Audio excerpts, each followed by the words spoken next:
Good afternoon. It is my pleasure to welcome you all in this fourth day of our 56th FINEX conference. Our session today is entitled Practical Applications of AI to Achieve Philippine Development Goals. And I am Ray Abelo, your host for today. Now, before we officially start our program, may I request everyone to stand and join us in prayer to be followed by the singing of the national anthem.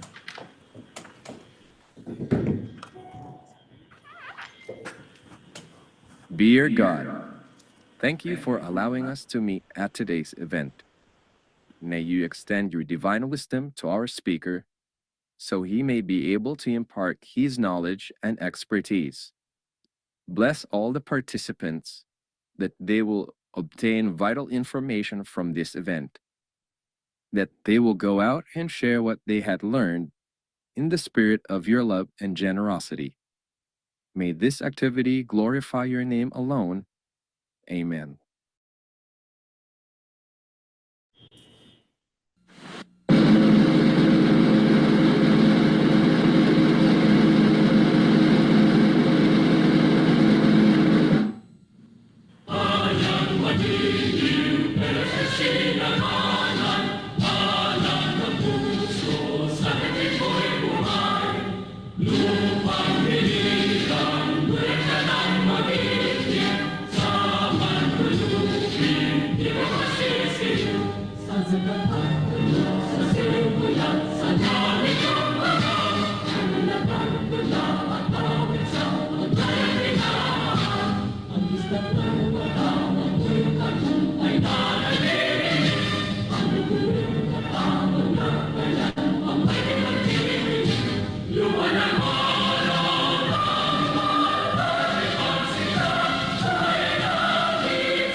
You may now take your seats.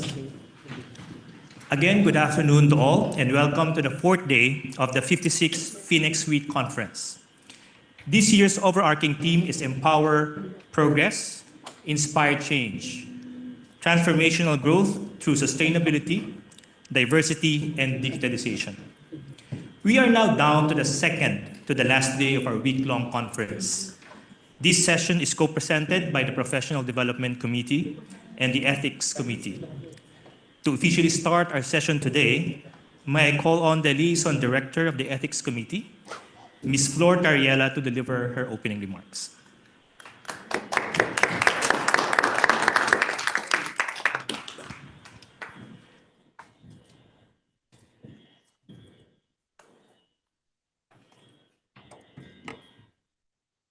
Because this is about AI, I like to look technically. So I will read from my cell phone. No, actually, to the FINEX board members that are here, to our guest speaker, our distinguished panelists, to all the participants here in this very impressive tech space. I feel like I'm in the graduate school again. And all those participants online. Good afternoon. It's a great honor to welcome all of you today in the 56th FINEX Conference Seminar, Practical Applications of AI to Achieve the Philippine Development Goals. I'd like to congratulate first the Ethics Committee, chaired by Wilma Miranda, and the Professional Development Committee, headed by Mr. Paulo Azurin and Mylene Besnar, for sponsoring this very important session of the FINEX conference. We all know that this era is where artificial intelligence is rapidly developing, very rapidly transforming our economies and our societies. So this seminar is actually not just timely, but very essential. And the Philippine Development Goals seek to uplift our nation in education, agriculture, and healthcare. How can technologies improve and meet these goals? In education, we're second to the last. Can AI improve the quality of our education? Can it improve the access to education? In agriculture, we have been left behind by our neighbors, say Thailand or Vietnam. But you will say, but they have Mekong River. So they have irrigation.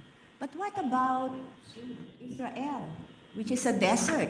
How can they export temperate and tropical fruits and vegetables, to the different parts of the world? Can AI, and I'm addressing you, can AI improve or modernize agriculture to make it more efficient and productive? And in healthcare, we see young people already sick, and these dialysis centers mushrooming all over the Philippines. Can AI improve access or even improve the quality of healthcare in the Philippines? Now, AI is something new. While it's progressing very rapidly, there's still many things that we don't know about AI and its development. There are also risk issues. There are also ethics issues. But today, we will focus on how AI can help the Philippines achieve its Philippine development goals. And hopefully, after hearing our guest speaker and our panelists, we can all contribute in our own way for a better Philippines. So thank you again and welcome for being a part of this productive and I hope and expect a thought-provoking session. Thank you. Thank you very much, Flory. Indeed, thanks for kicking it off with thought-provoking questions for today. Now, year after year, FINEX exerts a tremendous amount of effort in preparing for its annual conference to make it a success. And this will not be possible without the support of our partners and sponsors. To acknowledge our partners and sponsors, may I call on our co-chair of the FINEX Week Committee, Ms. Riza Latorre.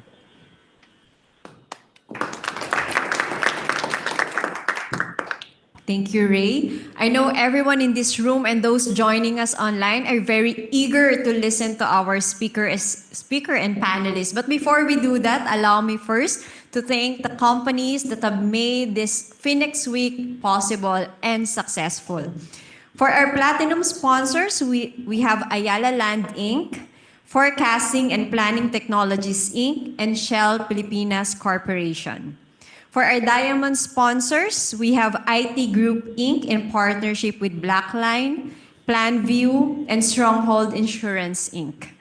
Our gold sponsors are Ace and Res, AC Health, Asticom, your digital-first shared services and outsourcing partner, BDO Unibank Inc., Bank of the Philippine Islands, Deloitte Philippines, KPMG, RG Manabat and Company, Landco Pacific, Land Bank of the Philippines, Lander Superstore, Metrobank, Oceana Gold, PwC Philippines, Romulo Mabanta, Sayok and De Los Angeles, Security Bank, SGV and Company, Sun Life Investment and Trust Management Corporation, UVS, and Vivant Corporation.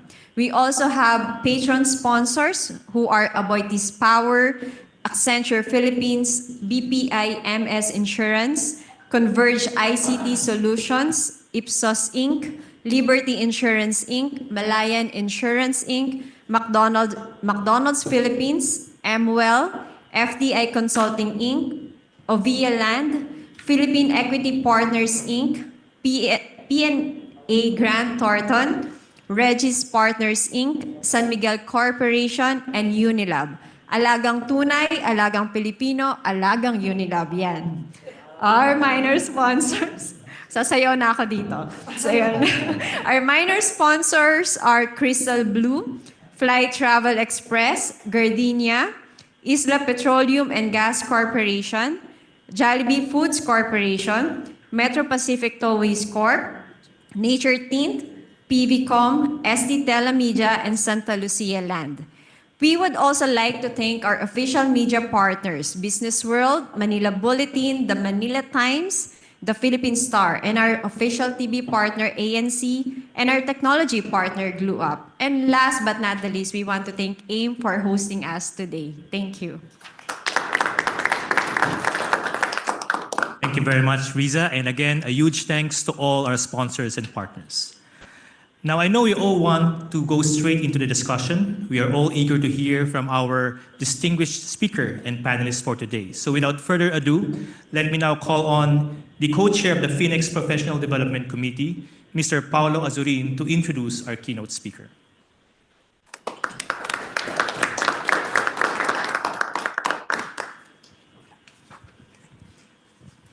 So I'm happy to introduce, thank you everyone for your attendance here on site and all the people in Zoom. I am happy to introduce our keynote speaker. He is the foremost leader in data science and AI in the Philippines, and he heads the Access lab here at the Asian Institute of Management. He's also a faculty member here as well. He's a physicist by profession, and has grown this data science field in the country. So I'm happy to introduce Dr. Chris Monterola.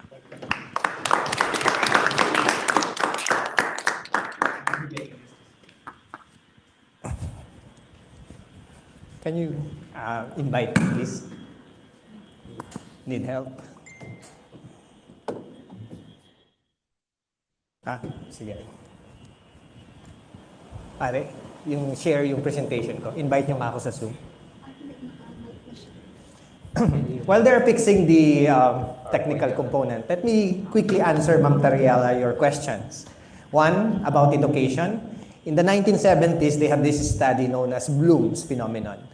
In that study, they've shown that you can increase by a factor of sigma the learning of a student if you will be giving a student a tutor. Unfortunately, that is not scalable during the time. But ChatGPT can do that now for you, a personal tutor. And the good thing is, Senator Angara, I'm part of the EDCOM2 standing committee, is listening to this. The Gokong Wei groups, the Gokong Wei Foundation, actually will be spending money for the Khan Academy to have this tutorial, and hopefully that will solve our PISA problem. The second component about agriculture, an interesting idea. No? But this is what we've seen on the ground. Adoption is an issue.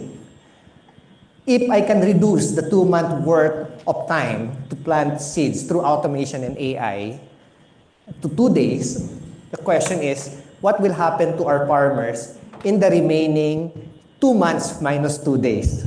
What we will have are farmers who are obese but not earning additional income. So the second question, therefore, will be that level of productivity. Third component, about health, ma'am. So we've been working with various health organizations in the country. If you are not aware, ChatGPT was first created actually to solve, among others, mental health issues. And studies right now have shown that they feel that ChatGPT and LLMs are more empathetic than actual doctors because you can talk to them 24/7 and they will not get tired. Now the question is, can we do that and put that in our hospitals, especially public hospitals in the country? So with your help, that is one of the dream and one of the goal. And again, my name is Christopher Monterola, and I will be talking about AI for advancing Philippine development goals, a topic that is very close to my heart. So those, I saw Mar Corpus in the audience, our president at SurePass. I'm serving as an independent director of SurePass. That's why I asked Mar to dress up and show his face. Main reason is at AIM, and I was informed actually a while ago that President Toti Bingson was actually an alum of AIM. We require our students to open their camera during classes. So to the members of FINEX, if possible, I would love to see your faces. You can open your camera. I can force also Karen Ann Hipol, because she's my student long time ago in UP, about a generation ago in UP. Okay. So this is the topic of my talk for today, AI for advancing Philippine development goals. And it is just aligned with my advocacy in general. So this will be the outline of my 20-minute talk. I will be talking about the Philippine Development Plan 2023 to 2028, some highlights, some simulations that I did about how the budget should be spent for GAA, and what will be the potential implications of this in the national development. The third component, I will give you a glimpse of the different projects that we have completed here at AIM and how can this be used for process improvements in general. Fourth, personal thing that we would like to have, large language models for MSMEs. Make it cheap, make it specifically catered for Filipino audience. Can it be done? It can be done. Okay, when we're working with AI Singapore for this to happen. And finally, I will be closing my presentation for artificial intelligence for smart cities. I will be describing intimately the things that we have done for the city of Baguio in particular. How we have placed sensors in the city of Baguio, and how is this sensors helping the city of Baguio right now. Because the basic and most important building blocks of any countries will be their cities. So let's start with the Philippine Development Plan. By the way, the figures that you are seeing here are AI generated, obviously, ChatGPT prompt. I enjoy doing it. I was asked by the organizer to wear a barong for today, so I also created a barong for my robots, my AI.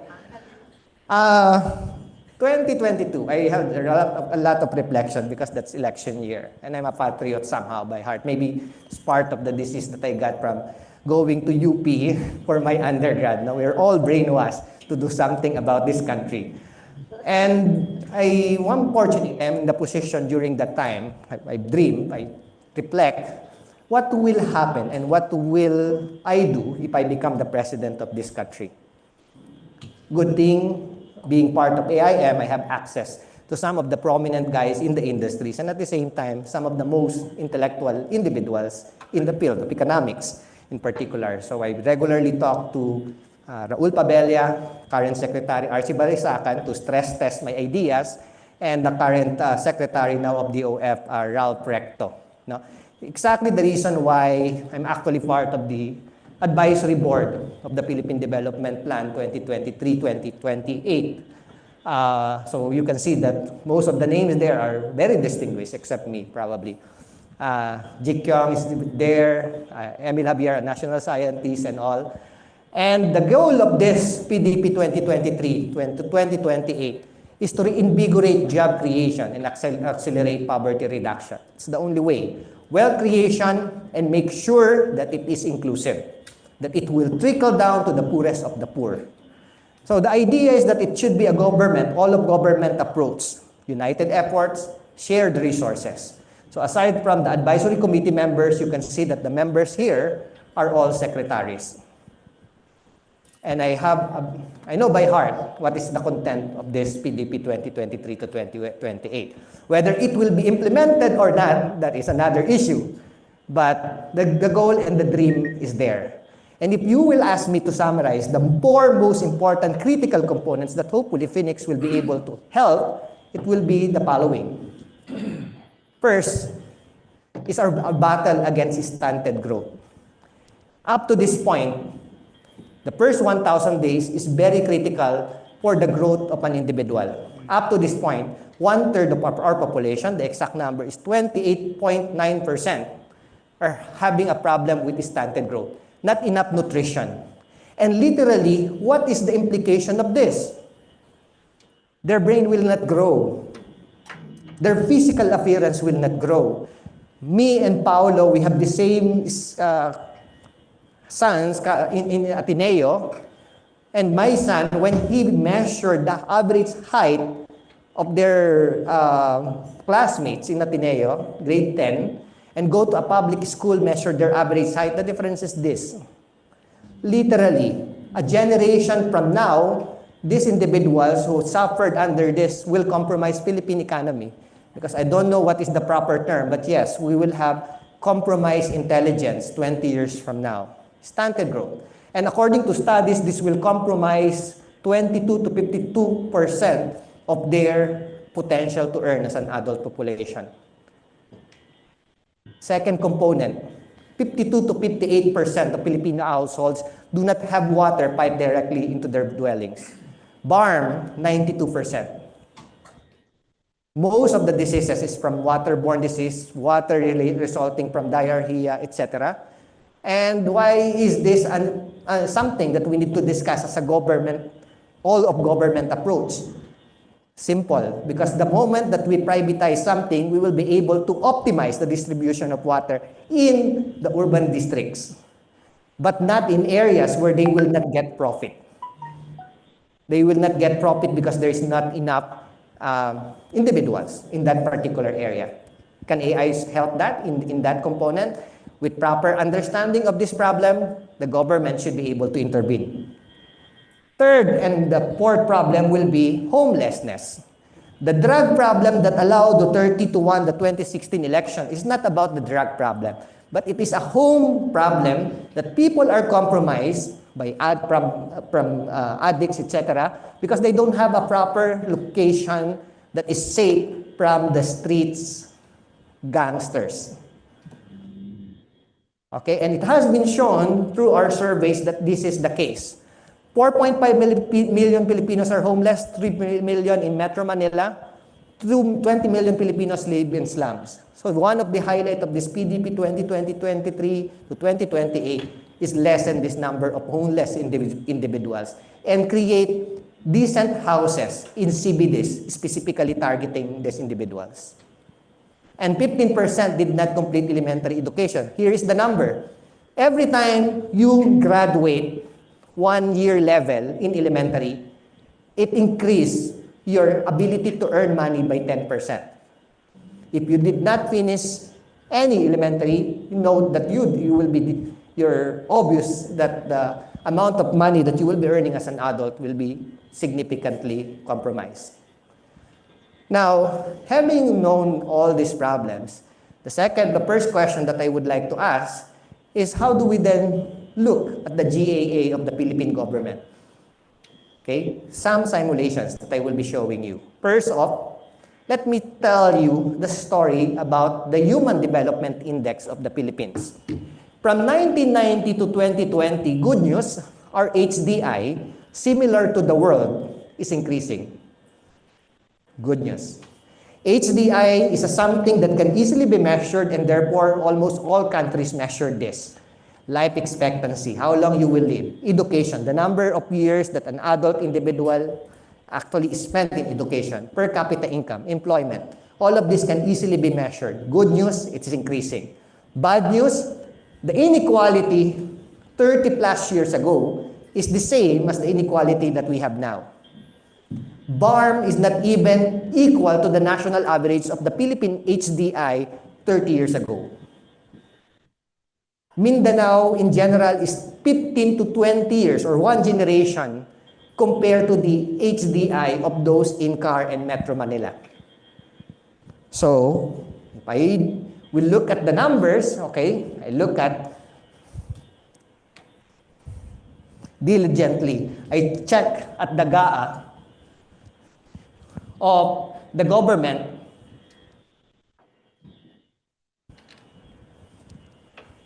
from 1990 to year 2020, oops,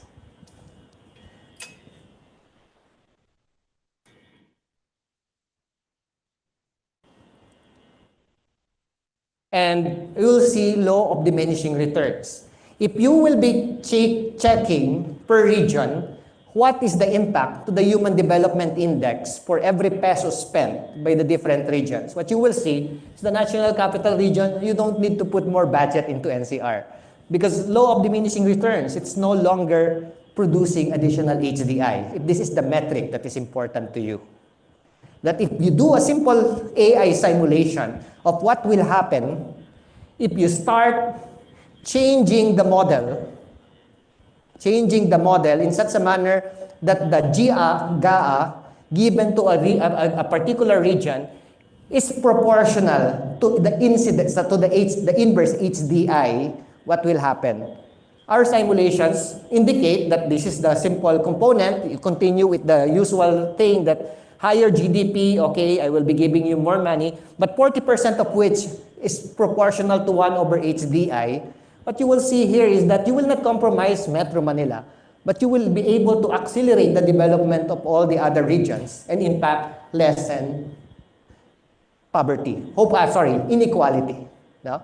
Lessen inequality. So maybe this is something that we can discuss later. But the main point here, and this is actually the goal of the Mandanas ruling, that hopefully, there is a 1 trillion pesos supposedly allotted per year for the Mandanas ruling. Hopefully, the cities, especially those far from Metro Manila, will be able to increase their budget for human development in particular.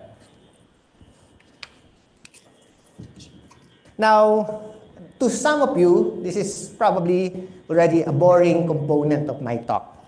But I would like to demonstrate that AI can indeed help in the improvement of your operations. Now, and this is based on the projects that we have done here at AIM. And I will show you some of these components. So, as a geek, as a technologist in a business school, one of the things that I do regularly is to see which technology will impact the businesses the most. And these are different organizations that does that. You have Gartner, you have DataFine, etc. Oops.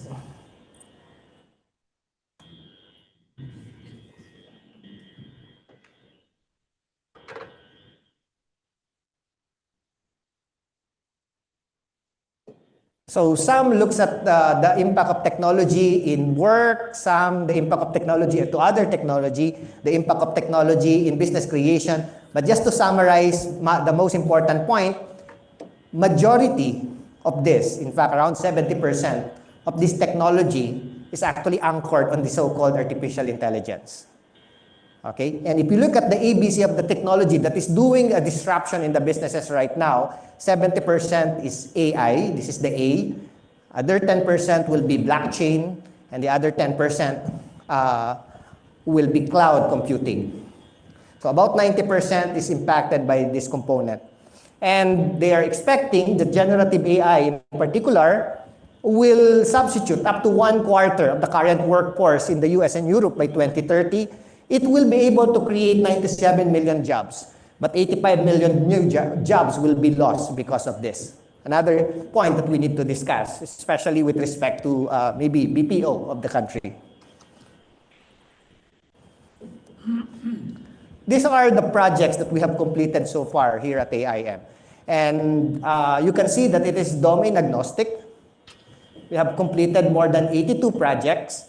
Out of the 76 projects that are profit-seeking, the annual revenue that we have given to the company that we work with is about $108 million. Okay, we have not accounted for the 7 recent projects. For example, we've worked with Laybear and etc. We have not accounted for the impact of such, but Leonie and the team, our data science team at the back, if you are interested in outsourcing some of your problems related to AI, we will be happy to work with you. A good portion of this will be done by our students, and especially if we feel that this is something that is impactful for the country, we can discuss about the price. No, we can discuss about the price. Very, very minimal. No, and for academia here and for government agencies like DepEd, we even give it for free. We do it for free.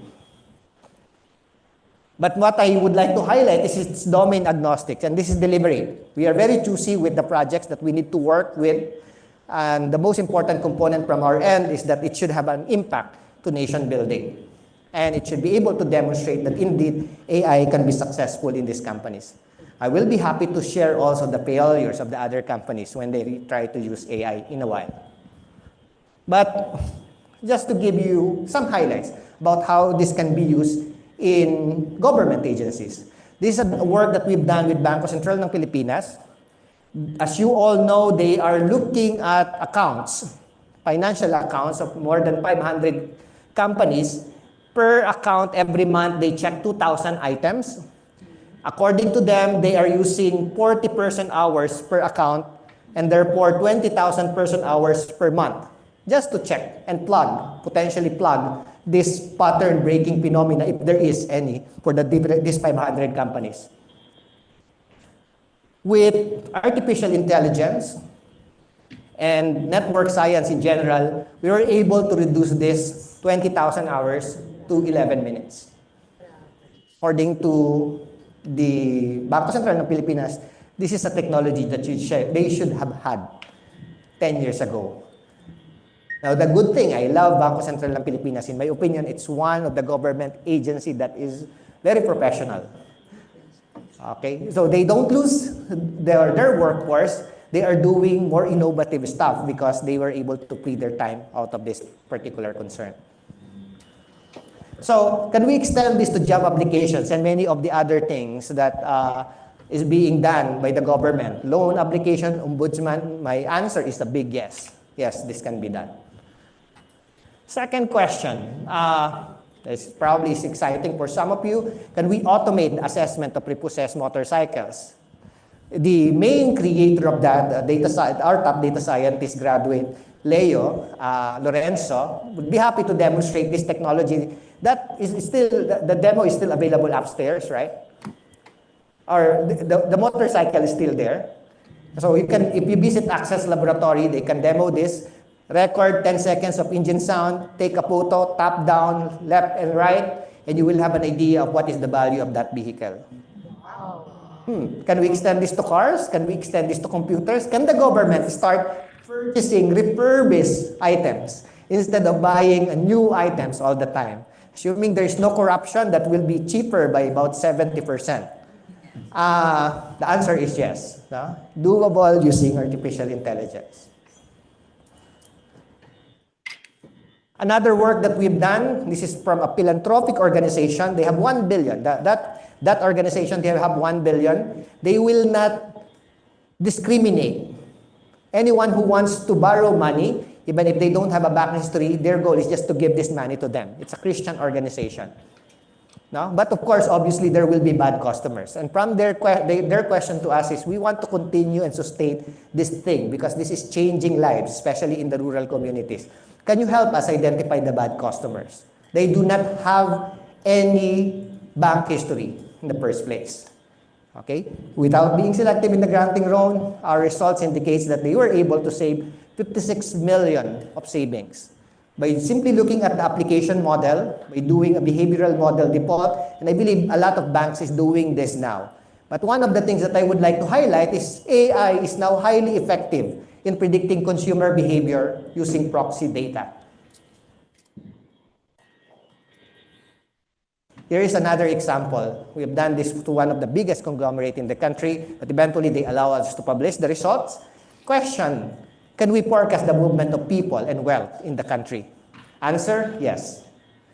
So we've done a lot of forecasting. I was with Singapore for 6-7 years with A-Star, their think tank organization.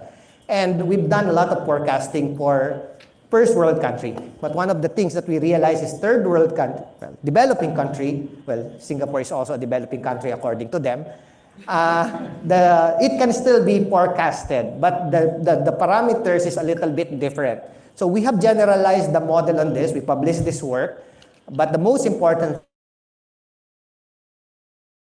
thing is actually yes. Okay, we can predict actually where will be the wealth, which municipality from fourth class right now will eventually be second class or first class in 5 years, 10 years time. Okay, and with that understanding, government can again prioritize the resources. This is one pet project of us together with the Center for AI Research. Okay, Center for AI Research is under DTI, creating large language models for MSMEs. How useful is this? I created this for my class. I have my digital alter egos. My consultation hours dropped to nearly 0. Good for me. Okay, good also for the students. They can look and use this anytime they want. Now imagine if all our MSMEs will have this. But this is the cost. If you will have advanced customized chatbot, it will cost you $25,400 to $120,000.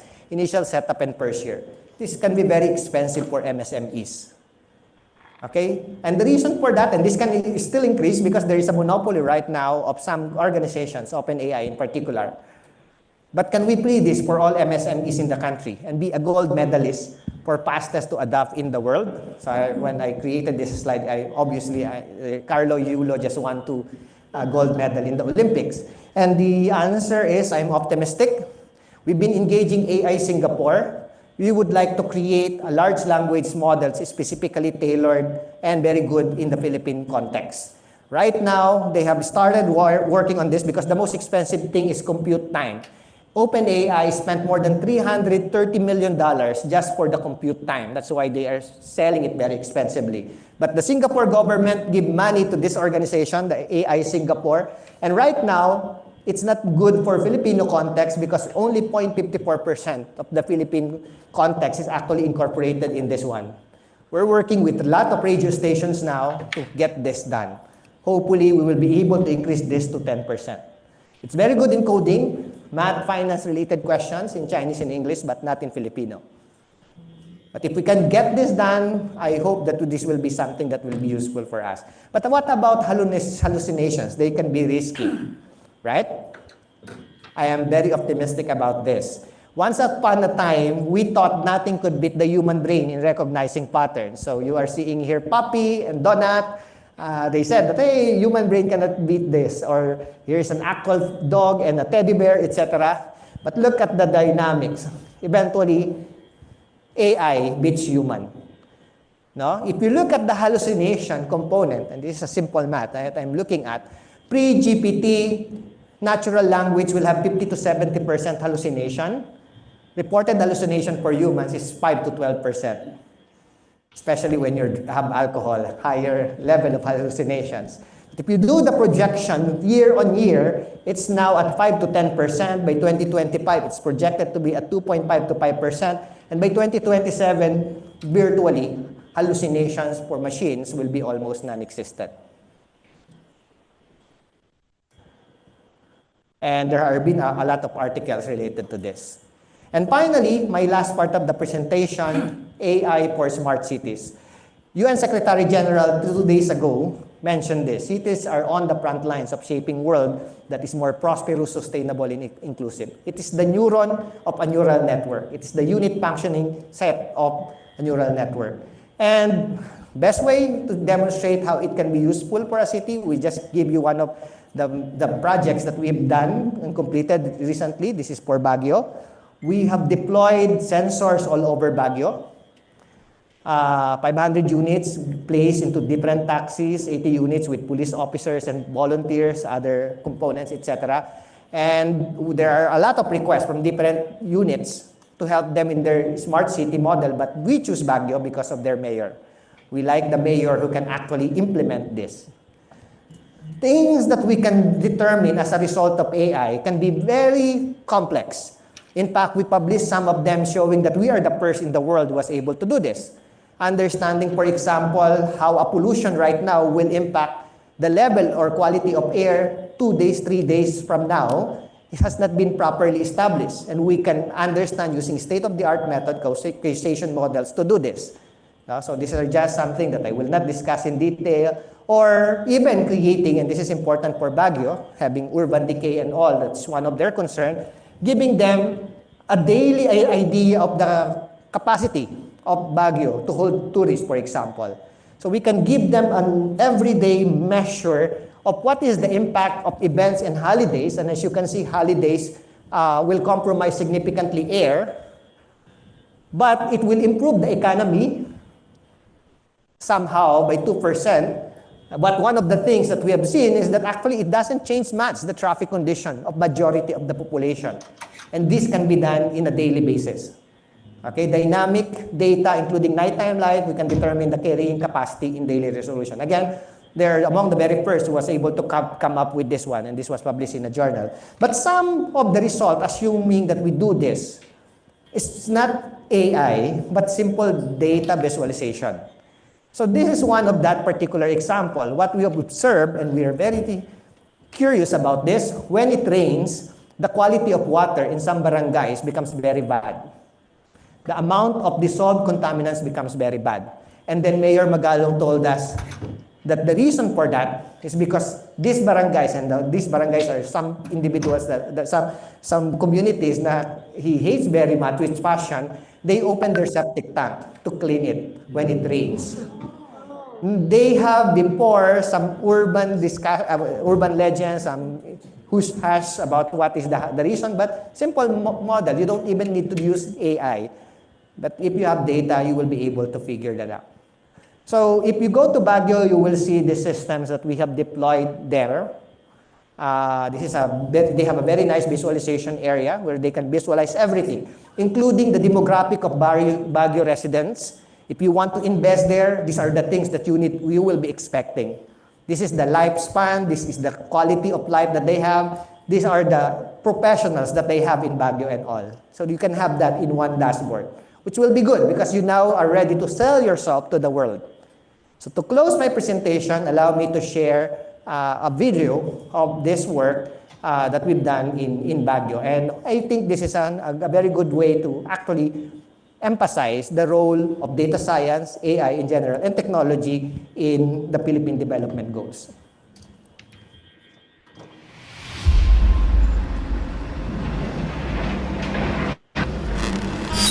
The reports say Baguio is beset with pests, aging, overpopulation, and a dwindling number of pine trees. How are we targeting these with the rehab effort? Baguio Mayor Benjamin Magalong announced a series of actions during a press briefing to mitigate the gastroenteritis outbreak in the city.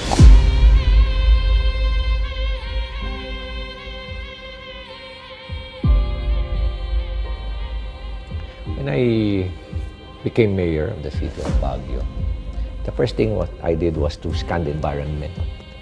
So I learned that there was actually a study that was made by NEDA sometime in early 2019. They brought in a group of experts on environment, on infrastructure, and turned out that it was actually an urban carrying capacity study. And according to that study, urban decay was actually happening in the city of Baguio. And according to experts, if on the do-nothing scenario, if nothing will be done to address urban decay in the next 25 years, then definitely urban decay and its effect will be irreversible. We need data. We have to identify saan may mga lugar. And the only way to do that is through technology. Here comes Minerva offering us this system. I won't miss it. I will never miss it.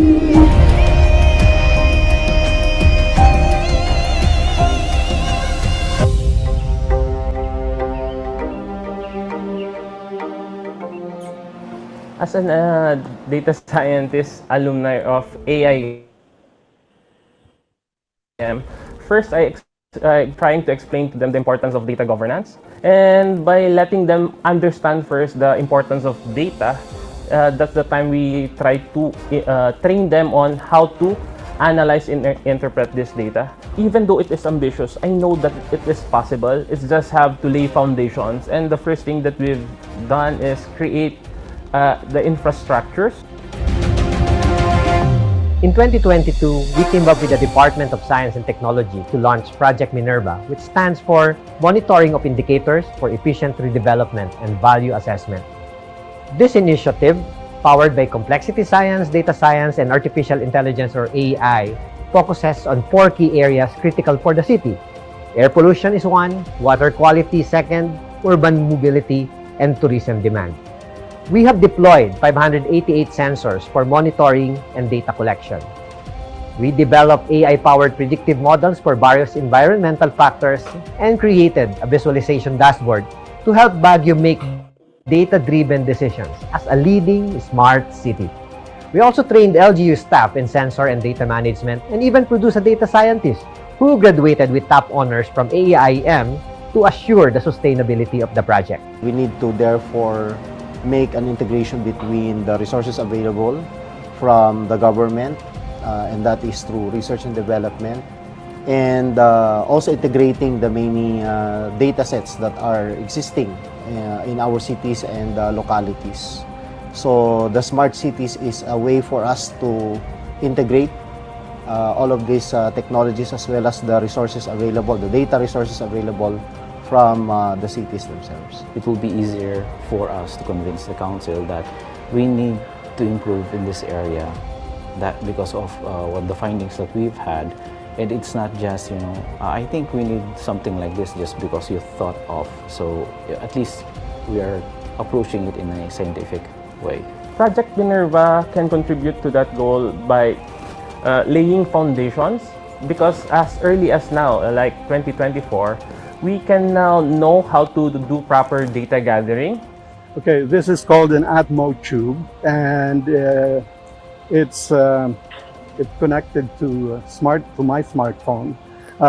You press this button over here, and it shows you the air quality in the area that you're in within the city. Meron pong kinabit sa akin na GPS tracker. So, okay naman, marami siyang matutulungan. Okay, malalaman niya kung nasa yung traffic at saka yung aksidente at kung ano yung mangyayari sa driver. Naniniwala po ako na makakatulong po ito dito sa Baguio. I think Project Minerva is very helpful for the progressing and developing of a smart city that the city is vying for. Yes, it's a big help. It provides decision makers from the national government that level of confidence that we are doing things right in the city of Baguio.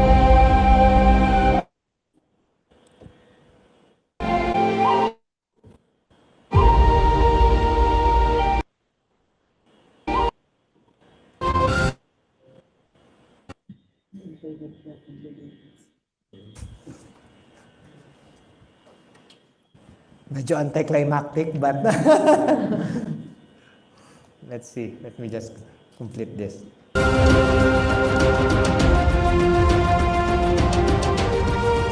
At the Asian Institute of Management, our commitment to innovation goes beyond personal merit. We strive to make a meaningful impact, all for the spirit of nation building, for a better Philippines.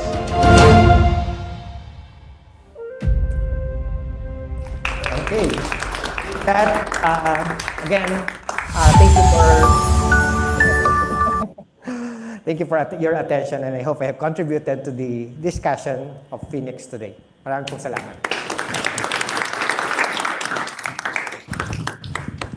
Thank you very much, Dr. Chris, and indeed, very, very impressive applications of AI. Now, at this point, we will give the floor to our panelists to share their reaction and their perspectives on today's topic. So to start off, let me call on Attorney Rosemary King Dominguez. She's a partner of CCIP, Salazar, Hernandez, and Katmaitan.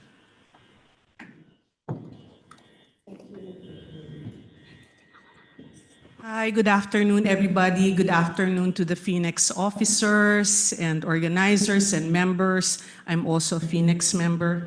Congratulations on a very successful conference so far. And of course, greetings to our esteemed speaker, Dr. Monterola, and to my co-panelist, Ray Lugtu, who is also my friend from the past. We're always on panels together, right, Ray? And of course, to the attendees, some of them, I know, I'm not going to call you out. Baka natutulog na kayo.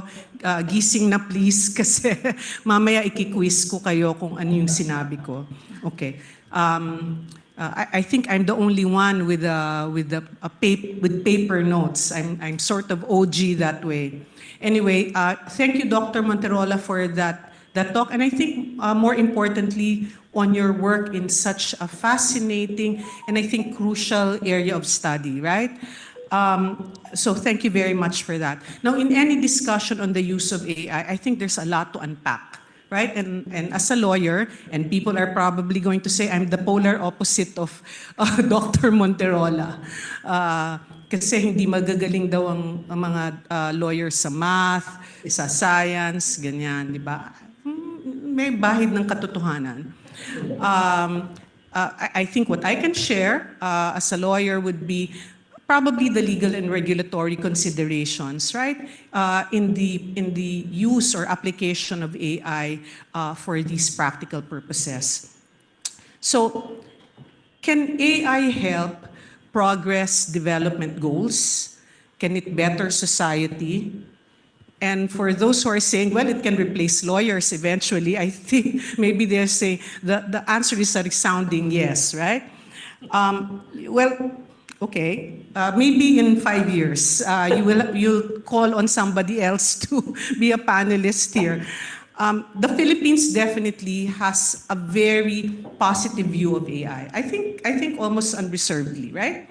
And this is true even though actually, as of now, we do not have a local AI statute, one that has a general application. What we do have is a roadmap. This was prepared by the Department of Trade and Industry.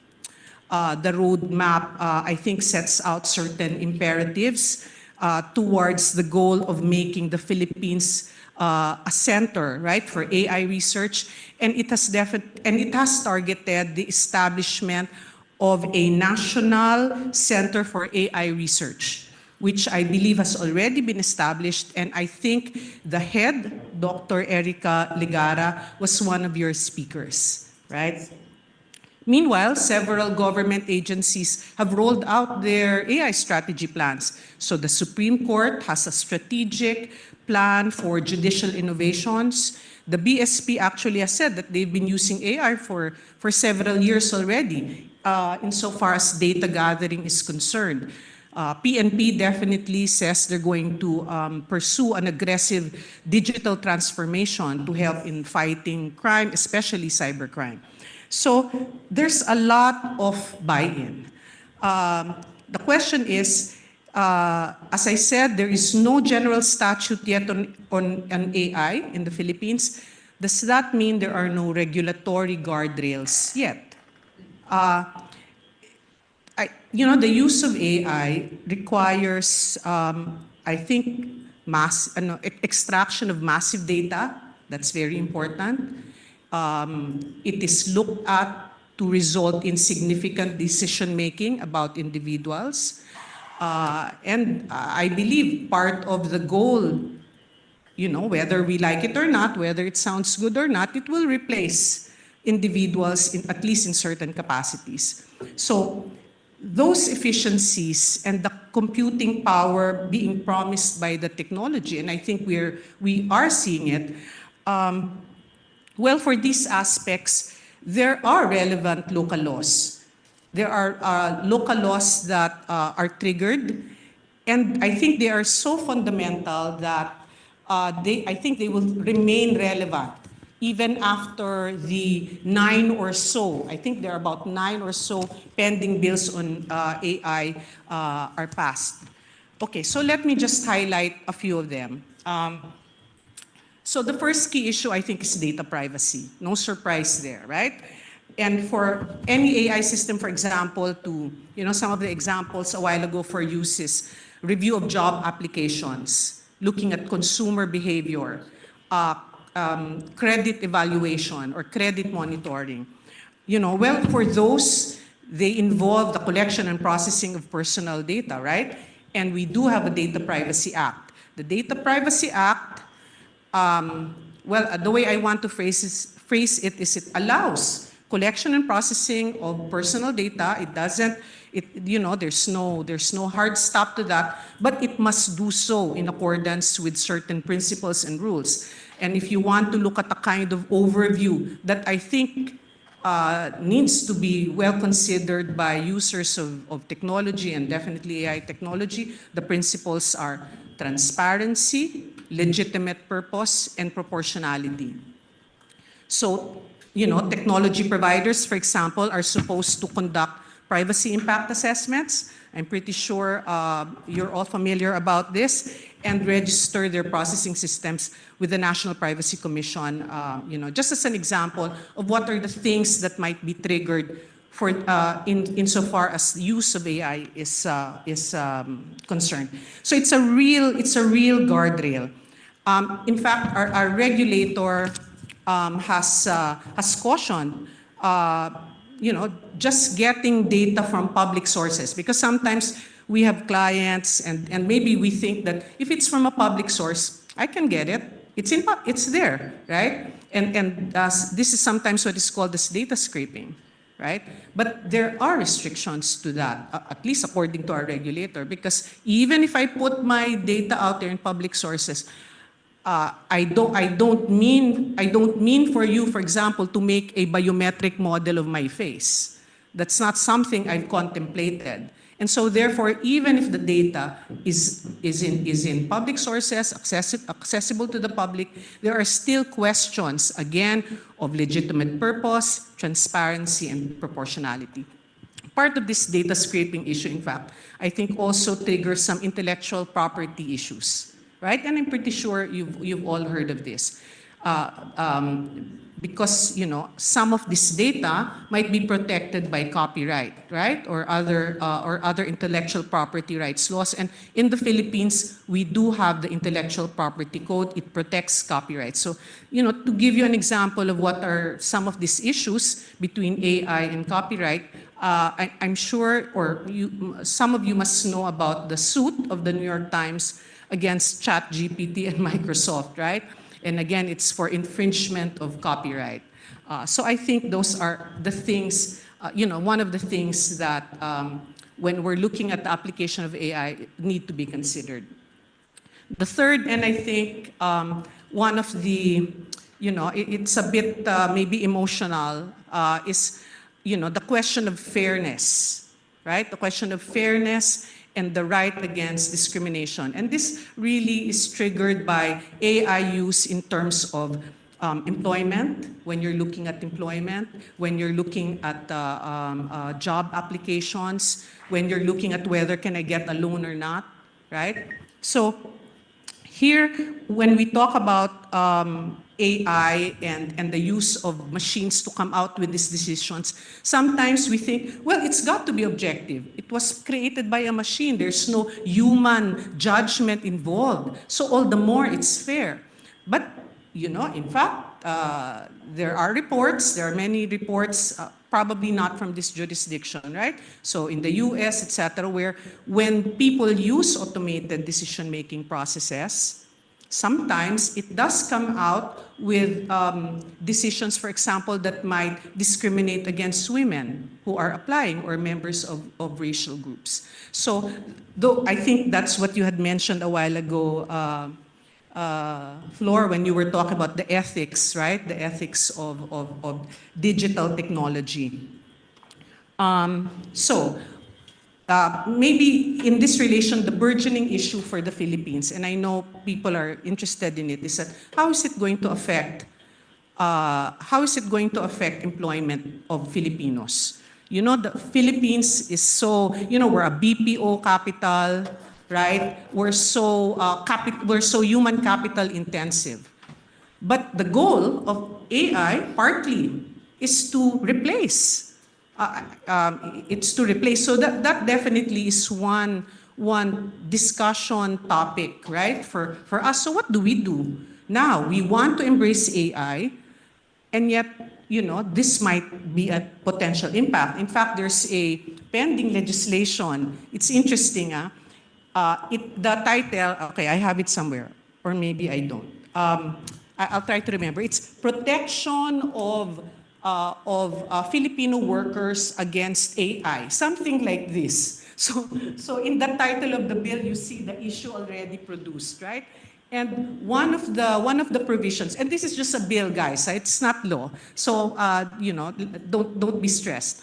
One of the provisions there is it prohibits the use solely of AI. It doesn't prohibit use, but it cannot be based solely on AI for hiring and firing. And you cannot replace a person if there is AI unless you give them some other job, which is a little different from our current law, because right now you can retrench an employee if for business purposes, right?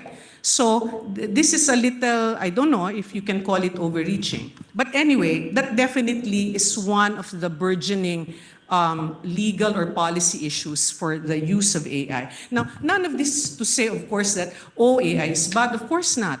I think the material, especially on Baguio, that's fascinating. And I really just hope that the local government that's able to use it when they get the money from the Mandanas ruling, right?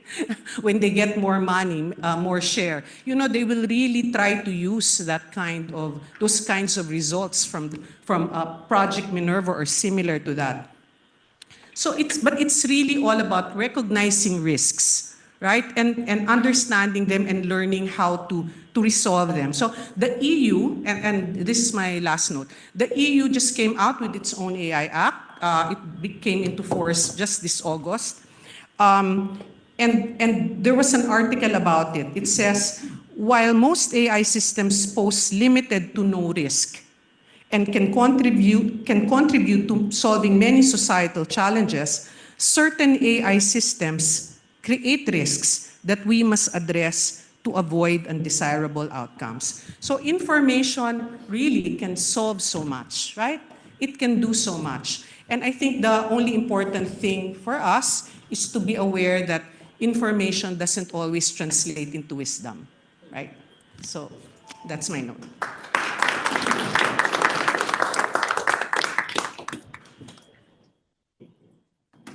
Thank you very much, Attorney Rose, for sharing the regulatory and ethical considerations in applying AI. Now, at this point, may I call on our second panelist. He is the CEO of Hungry Workforce Consultancy, Inc., my tokayo, Mr. Reynaldo Lugtu. Thank you, Ray. Now, thank you for the opportunity for giving me this chance to comment on this. No? And it's laudable that the AIM and Dr. Monterola are spearheading initiatives on AI application in the Philippines to uplift the Filipino well-being. And I'd like to comment in the context of what we do, my company does. So my company is doing a lot in AI when it comes to selling platforms. So we sell platforms like marketing tech, API life cycle. So all these data-driven technologies we sell to companies.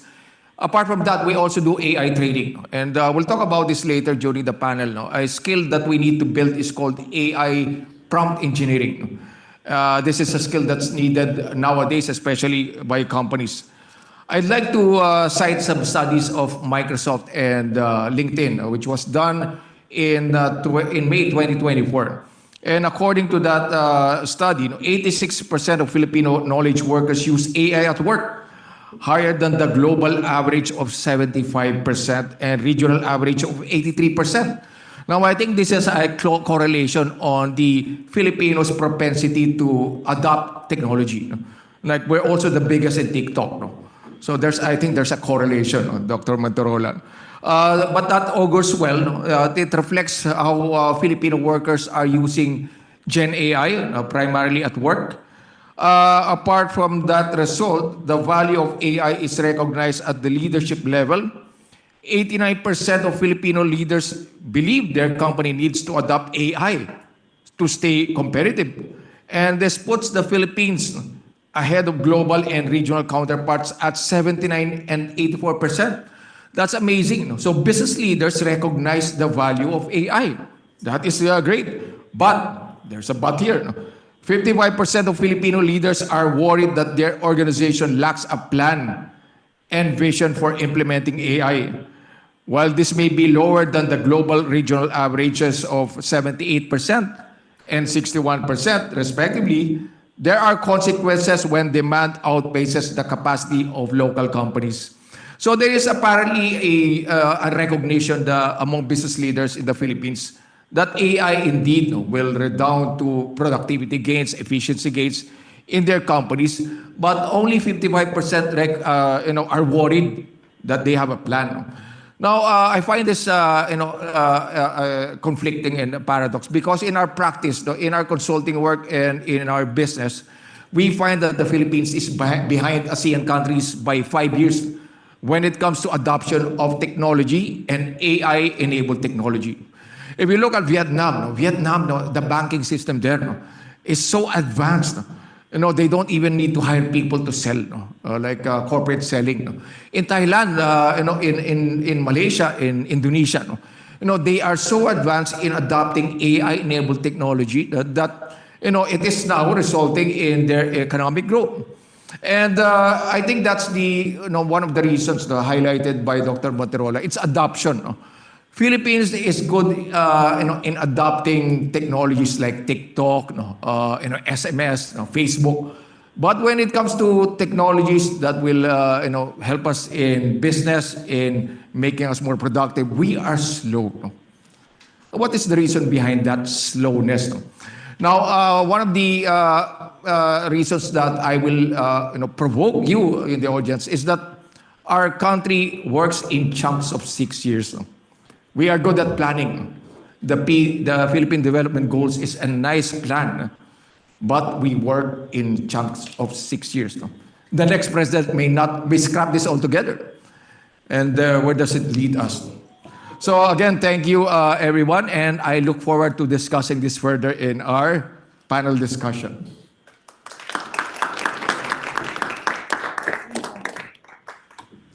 Thank you very much, Ray. And at this point, let me invite back Dr. Monterola, Attorney Rose, and Ray for our panel discussion to be moderated by the PDC co-chair, Mr. Paolo Azurin. Paolo, over to you.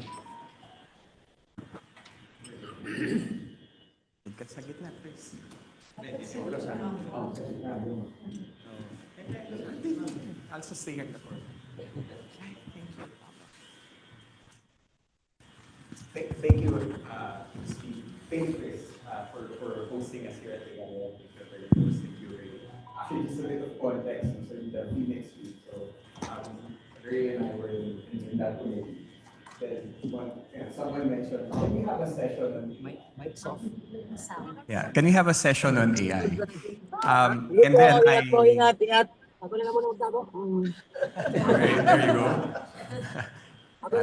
go. Naipasok mo ba maigi yung ano, mate? Yeah, someone's... Yeah. Gene Minor is talking. Zoom. All right, so it was like, someone mentioned, can we have a session on AI? The first person that came to my mind was Chris. And I spoke to Ray Abilo here. It was the quickest decision we ever made in that committee. First meeting, we already had a session. This was early part of the planning. So I'm really happy that you hosted us. And I knew of this room because you never let me use this room when I teach. I might break stuff kasi. They just let me use the downstairs room. Anyway, there's a lot of interest among executives here. So I told Chris, this is a C-level room, right? Lots of CFOs, lots of CEOs. And Ray mentioned it as well, that everyone recognizes the value. But there's an understanding of a limited understanding of what exactly it is. And apart from ChatGPT, it's much, much deeper than that. And the first question they also ask, and this is kind of already brought up a while ago, the Philippine economy is directly tied into a service-oriented, human capital-centered workforce. No? In particular, the BPOs, which employ 1.3 million people. So, and Chris mentioned a lot of displacement, but a lot of job creation. So maybe Chris, I'll start with you and go across the panel. What are your views on this? What does this mean in terms of employment for Filipinos? And I guess the second part of that question is, what segment of the AI-enabled service economy can the Philippines play in? Okay, maybe I start. So if we look at the BPO industry in particular, yes, you're right. It's contributing about 10% to our economy with the total revenue, I believe, this year should be around $36 billion. If you look at the growth of this through the years, it's actually growing at 6 to 10%. And it's not changing. In fact, it's still improving. So I would like to commend IBPAP in particular for actually preparing our Filipino workers to the challenges of this one. If you look at the BPO base in the country right now, they are more focused on productivity, which means they are using AI to actually augment their workforce. So now they can accommodate more numbers of customer service. Two of the most important components in BPOs is customer service, about 39%, and the other 39% is on marketing and sales. They can now accommodate more of this given the number that they have. On the employment concern, I think I choose to be a techno-optimist deliberately for many reasons. And the most important reasons is that we are a country where, again, about 1/3 of our population is still in stunted growth. We are a country where we are among the very last in PISA scores. We are a country where 80% of our population will not be able to experience how to ride an airplane.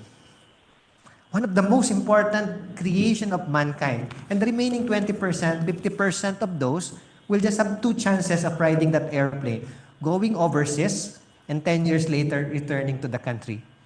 As long as we have these concerns for the Filipino people, we need to always think of a way we can uplift and improve the lives of our countrymen. And AI might allow us to have more improvement in productivity. It is okay, from my opinion, if we lose some jobs, if the government will be able to provide more food to those who will lose their jobs and education. Mas okay nga yun, wala kang trabaho pero napapaaral mo yung anak mo, nagagawa mong makakain ng tama, etc. Kung magagawa ng gobyerno yung ganong component. And that will be, to me, an ideal world, Paolo, na you work for passion. In fact, this is one of the dreams of this technology right now, that we eventually will just work because we want to work for poetic reasons, for passionate reasons. Pero yun po, that is my perspective. At this point in time, we don't have much choice because the world will evolve.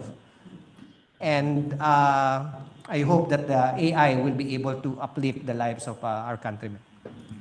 Attorney Rose, love to hear your thoughts on this. Okay, so I don't know the answer to that. I cannot solve, only Dr. Monterola can solve that. I too am an optimist, by the way. Although when I saw your initial stats, I mean, I wanted to become a pessimist. Okay, so I think you're right. There's no choice. No choice naman right? And I think the underlying problem is not the arrival of AI, right? We were talking earlier, there are other macro problems, right? Including, quality of education, poverty, etc. Well, maybe the only optimistic thing I can add here is I was talking to a client only the other day. They're in the BPO industry. They're one of the biggest in the world. And they're embracing AI. They know how it will affect their staff. But they said that they are now transitioning, if not already, into a different offering. Something more digital, something solution-based. I should have asked them if I could mention their name. I think they don't mind. It's TELUS. So, and they said that they are going to help their employees or their staff to be able to use these particular solutions and platforms to help their customers and also to provide different types of services.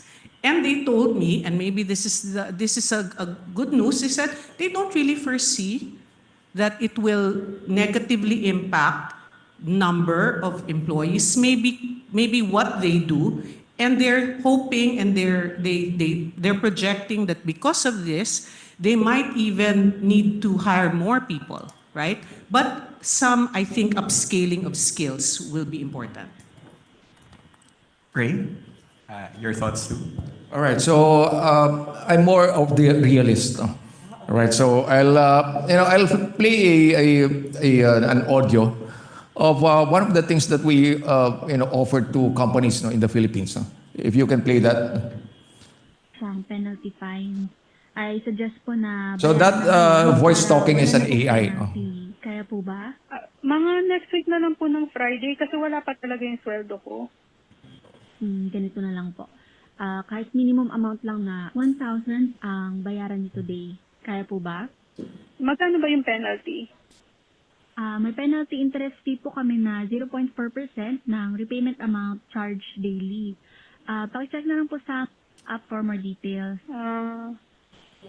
Kaya po bang bayaran ang minimum amount today? Sige, bayaran ko na lang yan. Sige po, hintayin na lang po namin yung payment. Makikita niyo naman po sa app yung payment details. And All right, so we can stop now. So do you detect if it's an AI? Do you detect? No. No, in fact, in the study that we did in the company that adopted this, 10%, only 10% detected that it's an AI. And that's 10% is someone like me. Right? You can see the A's and the S. But that's what we're confronted with. Companies are confronted with applications like this. It's available now.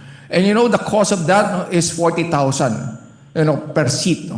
And the fully loaded cost of a call center agent or a call center person is 60,000. What do you do if you're the CEO? What do you do? Now, the problem is, we offer this to companies, but adoption is slow. And interestingly, because CEOs don't want to replace their people. That's the main reason. We still have empathy towards our employees, which is good.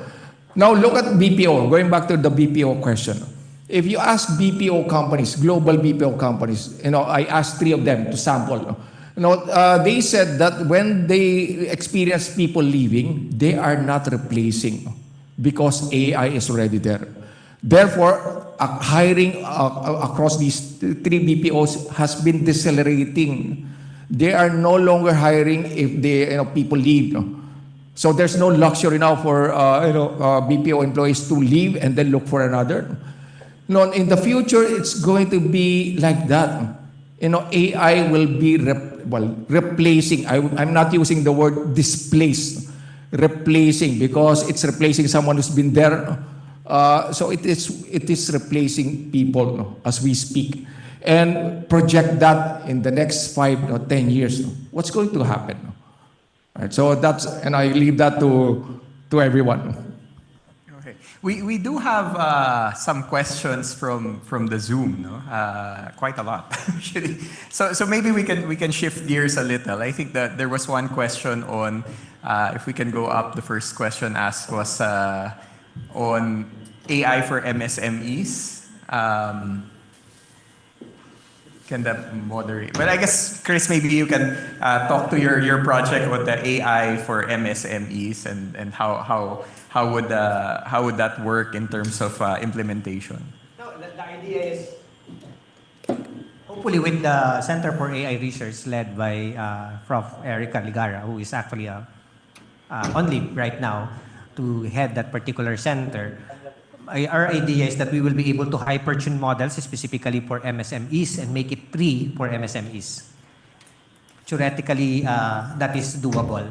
And to Ray's point, in fact, one of the projects that we're working with them is the idea of creating this especially for migrant workers.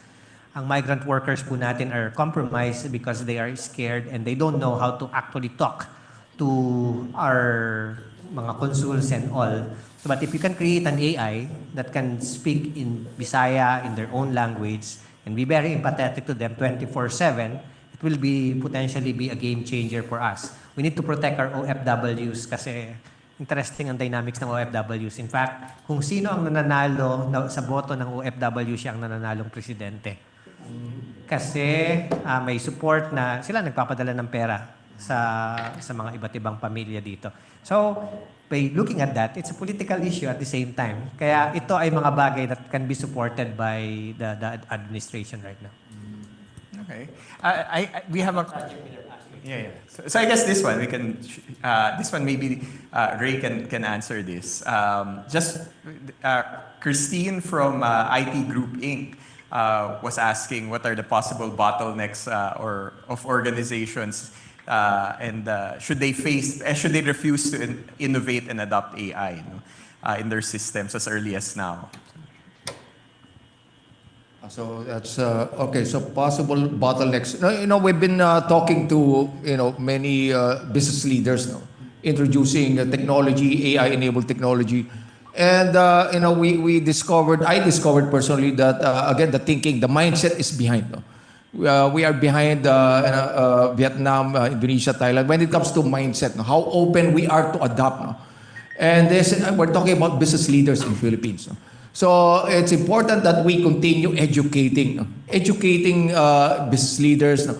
Decision makers on the technology, no? And the benefit of that technology, AI, no? In helping organizations and even governments in improving productivity and efficiency. So we should continuously provide education to business leaders and decision makers. Paolo, Yes, may I please. butt in? Because this is a true story. No, I will of course not mention kung sino yung company na to. But main idea, ganito. The actual number is actually less than 20% will have a successful ROI if you adopt ROI. So there is a risk involved in this one. And this is a very common problem. This is an actual scenario, one of a very big company, and they are known for their AI effort. But let me just mention this, and I think a lot will learn from this one.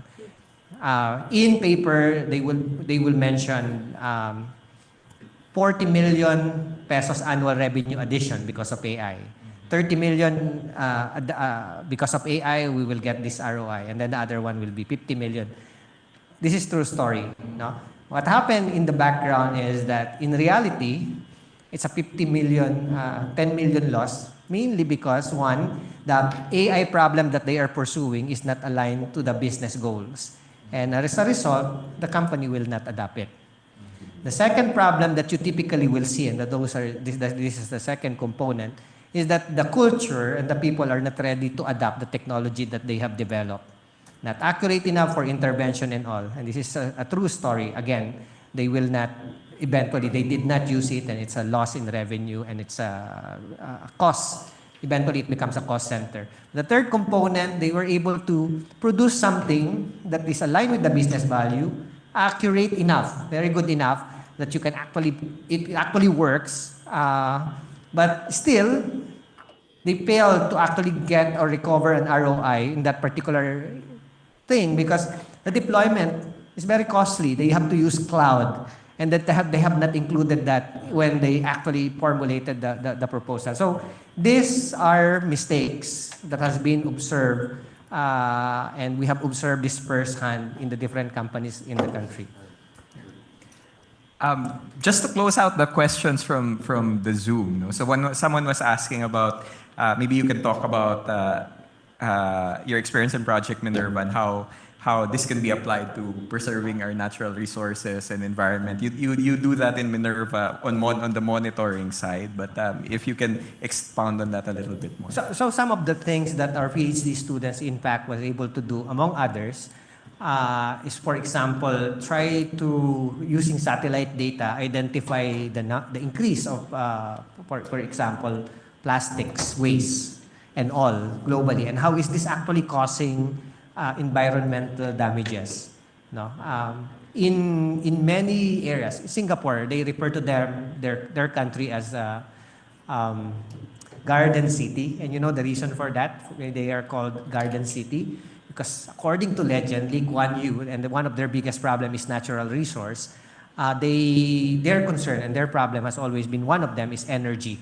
And Lee Kuan Yew, according to legend, touched ground near an industrial area and then touched another ground near a residential area, and there is a drastic difference between the temperature of the two. And he knew, being very adept with science, that 1 degree Celsius will imply 5% savings in electricity consumption, 1% degrees change.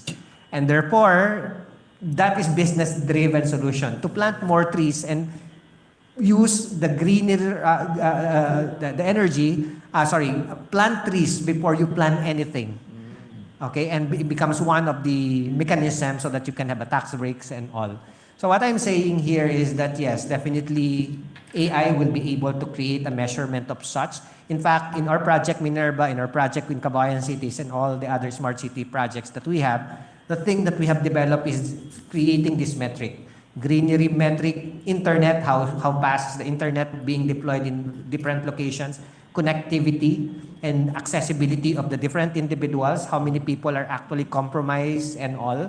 And if you have a clear understanding of this, carbon footprints and all, it naturally follows actually, because the government then will have an idea what are the things that they need to prioritize. Remember, that has always been the concern when it comes to governance, hierarchy of needs. How do you prioritize?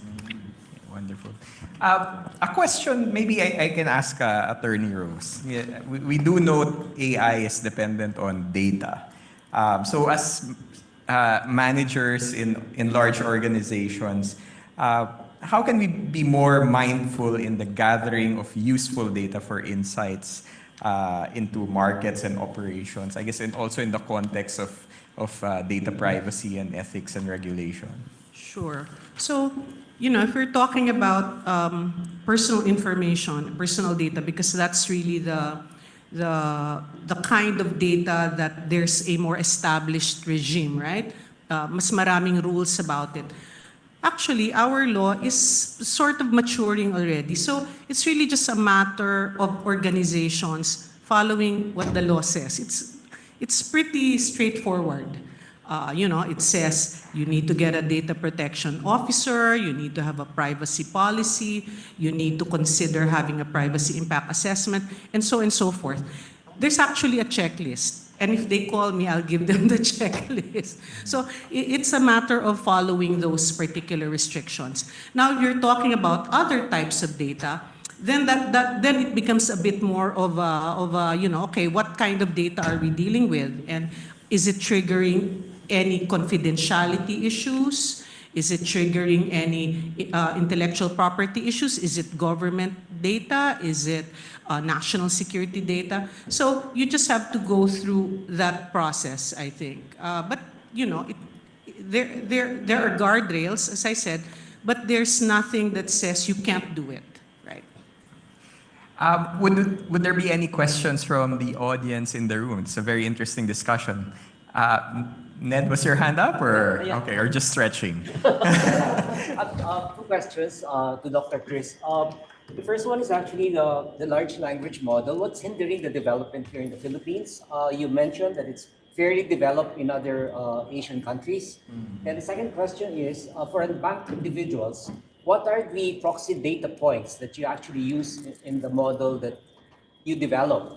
I'm familiar with Trusting Social, which is we have widespread use here in the Philippines already. But in your model, what do you use as proxy data points? So thank you for those questions. First question, large language models in the country. We know the science. It's not difficult. Our data scientists will be able to hypertune it, but it's costly. Okay, what we need to be able to hypertune a model is 4A100, about 10 million, if you guys can supply us. We have the fastest AI supercomputer here, but even that is not sufficient to actually hypertune a model within the range that we want to do it. The science is not difficult. The data scientist at the back of here, if you feel that you guys would like to work with us, 10 million or H100, we will be happy to help your company to get that done. And the Center for AI Research, that is also the goal. I think we will be able to get this money anyway soon.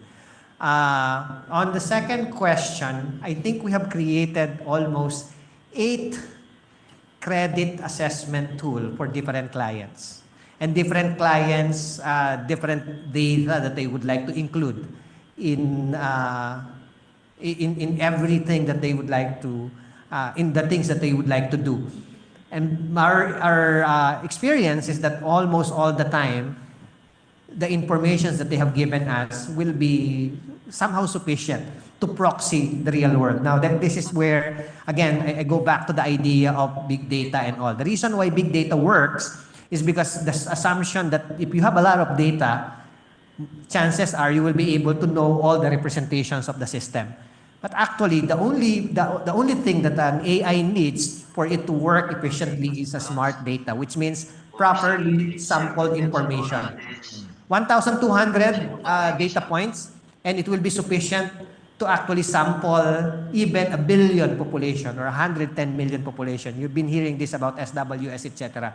So you don't actually need big data, but a properly sampled representative of that specific system to come up with an AI solution. So proxy data, if the company will be able to come up with that 1,200 well-curated sample po, you can use that always as a proxy information. Sa mga ginawa po namin, iba-iba eh. Some, they will be giving us an information about yung application form. And sometimes sabi nila, they have the domain expertise, even the reason for why are they borrowing that money, surname, and how many surnames with such a name is included in the vicinity. Yung network, minsan sinasabi nila, ilan yung mga nakaka-interact nito at any point in time, at yung reputation nila mula sa mga neighbors nila. Those are some of the proxies that we have used so far. I think, 6 to 8 na po yung na-create namin. Iba-ibang proxy data, they all work somehow. Thank you. Any other questions from Tony Boy? Yeah, my question is actually directed at Attorney Peñas. If they've been using AI in referencing cases in their You, huh? Well, okay. So, we definitely use, certain processing systems that have been there to be able to look for jurisprudence, information. When I started lawyering, we would get each CRA index. I don't know if you know what that is. It's like a report. And then we would look into the back and we would look at 50 of those, just looking at the back to look at the topics, right? But of course now there are systems, there are programs, and we do use them to help you look for this information. And actually, a Google desktop search, right, Dr. Monterola?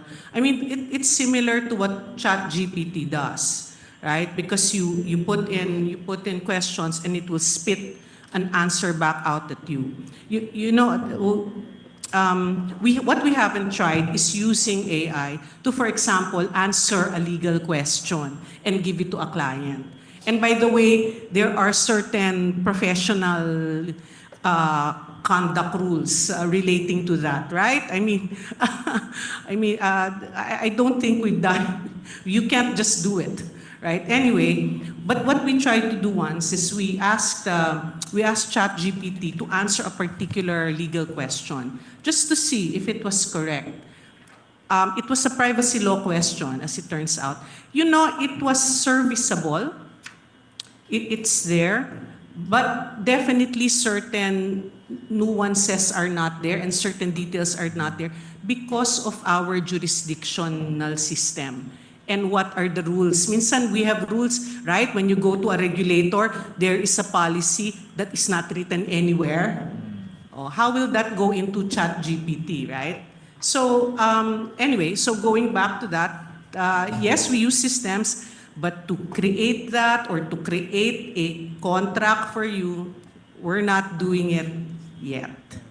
May I add? Actually po, yun yung isa sa important na points. That's why we want to be somehow ahead in LLMs. Kasi you can actually hyper-tune it with your value system using all the data na meron tayo, including yung mga local cases and local fields. Yes, that's true. In fact, that's what the client told me. Sabi, it's called Fuel IX. He said, actually, you can put your universe, you can put your world there so that even your culture as an institution can somehow be reflected. Anyway, that's seems to be an ideal scenario. And at the end po, at least ito po yung discussion in the academy or globally, in general, accountability, yan yung pinaka-importante. You should have an accountability every time you use an AI. And second, a very important component pagdating naman sa data privacy, ang overarching goal, hindi niya mababiolate ang human rights. And then, yung details nun daw will be very difficult na i-describe. Okay, Bing. Yeah, when you speak about AI in the context of cost to be able to utilize it, you're talking in the millions, no? And yet the biggest problem that we have in our country would be MSMEs, right? Is there in the PDP plan or government plan to be able to democratize access to? When I was, I'm part po of A-STAR, it's Agency for Science, Technology and Research. Before joining AIM, I was with, it's a think tank of the Singapore government. I was hired there precisely with the idea that this location, they hired scientists to solve problems at that scale. Because it can be cheap if all your scientists is in one location. And one of the things that you will realize is that the problems are the same again and again and again for different industry. So there is an economy of scale. That is one of the goal of the National AI Roadmap. That is one of the goal of the creation of the Access Laboratory here and the Center for AI Research. The amount of money that we are charging po kung magpa-project kayo sa amin ranges from just $5,000 to $10,000. Deployed solution na yon. May deployed solution na yon. And they will even scope the project for you. Now, we have full-time data scientists who will be able to do that. And we have very good success stories. May mga times na kailangan mag-step in namin talaga, but almost all the time nagagawa ito ng data scientists namin or ng mga students namin because again, pag na-experience mo na yun, alam mo na yung mga pitfalls at saka alam mo na yung mga companies sa simula pa lang na magkakaproblema sila the moment that they give the data to you, etc. Pero sa akin, mas malalim yung dream ko that the best folks, ngayon po nagawa na namin ito dito. No? We were able to ask 7 overseas top talents, top caliber talents, geniuses, Filipino geniuses to come back to the country. One of which, I think andito kanina si Ken, is a national math Olympiad champion, IMO bronze medalist, na gumraduate ng Imperial, nakulit namin, nababalik namin that this is something bigger than us. We can have this together. This kind of reverse brain drain has not been observed for quite some time, especially with scientists. If we have this, maybe we can give them proper salary po, and they will be able to solve this at a scale with less chance of failure or better ROI. Kasi experience madami ka nang nakatrabaho na company. So I'm, again, optimist na naman, sir, but I'm confident that this is doable. What we need though is a community of brilliant individuals, patriotic enough, passionate enough, to actually help the country in wealth creation and become competitive globally. Mas maraming nakakalungkot na pinag-uusapan kami na Ray. $1 billion will be given by Google to Thailand. Lahat ng mga big companies na to, they are not setting up R&D here. We are here for sales because 110 million yung tao natin. Our goal is for these big companies to set up shop here and do it R&D wise. This has got to be the easiest moderating panel I've ever had because there's just so many questions. And any other points from the room? So one of the things we talk about also, I guess this just came out in an article in Harvard Business Review, where because of widespread use of AI, the argument is it's not really a comparative advantage because everyone can do it. And the thesis is, if you want to, you have to do it, but it's not what's gonna make your company different. So the question, I guess, Ray, maybe you have a view on this. What recommendations can you give to businesses for designing their value propositions so as not to be vulnerable to replacement by AI? Well, I think we need to classify businesses if they are service-oriented or product-oriented businesses. No? So service-oriented businesses require more people, more human touch. No? It requires empathy, collaboration, and all these human element. So the value proposition there is humans being assisted by AI. No? So AI can help definitely augment in customer service. No? In generating content documents. So that's for service companies. But for product companies, I think that's where AI will have a big impact. Like in design, in creating content, all of these can be now AI driven. So it's going to be the reverse. So AI being assisted by humans. And we've seen this with digital companies, product companies, where AI takes center stage and humans operate the AI. No? So the value propositions are different depending on the business. No? Can I just add a quick thing? And again, this is something from our clients because I'm a TMT lawyer, so I speak to tech people all the time. So one of the things they told me was, we make this platform available to all our employees and staff, and then we invite them. It's almost like a sandbox, right? We invite them to play, so they themselves will figure out how we will be able to use this solution, right? How will it be helpful for them? And some of these, many of these programs, these management programs and support services programs are so flexible. So one of the things that this person I was talking to said that he used it for, because it can organize your calendar, it can summarize documents, it can make minutes, but all of that. But one of the things, it was so interesting, he said, I use it to brainstorm. So basically, he will ask this program, this is what I'm looking at, this is my report, etc. Am I missing something? So that's pretty interesting because I think that's really the human thinking, or what we call human thinking, right? Looking for patterns, looking for relationships, and apparently it can according to these clients of mine, it can be used for that. Maybe just to add, Paolo, well, the other spectrum of that question is that if you don't use AI, you will have a problem. Yun yung hindi nakalagay. Parang in the US, sabi nila the new undergrad is master's. But if you don't have an undergrad, you will have a concern. The question that will always be asked will be, what is the ROI of having this compared to actual labor cost of not using artificial intelligence? And doon nagkakaroon ng maraming concerns. But to your point, ang answer, anong competitive advantage nito? Better AI. That has always been the case now. Which one will be able to have a better AI? And typically, which company will have a better AI? It is not about ang app ng Grab po, madali lang yan gawin eh. Ang app na lahat ng ginagamit ninyo, GCash apps, is very easy to duplicate. But the advantage will lie on whoever has the better data. Kung sino yung marami nang nakolekta na data. So dun ang competition. Who has the better quality data that they can create and use to produce a better AI? Okay, wonderful. So just to close out this session, it's a question for, I guess, all three of you. Love to hear your views. So a fear of AI is that it requires a high level of training. I guess to some extent, this has also been true in the BPO sector. So only the educated, the college graduates will benefit from this, thereby theoretically increasing inequality.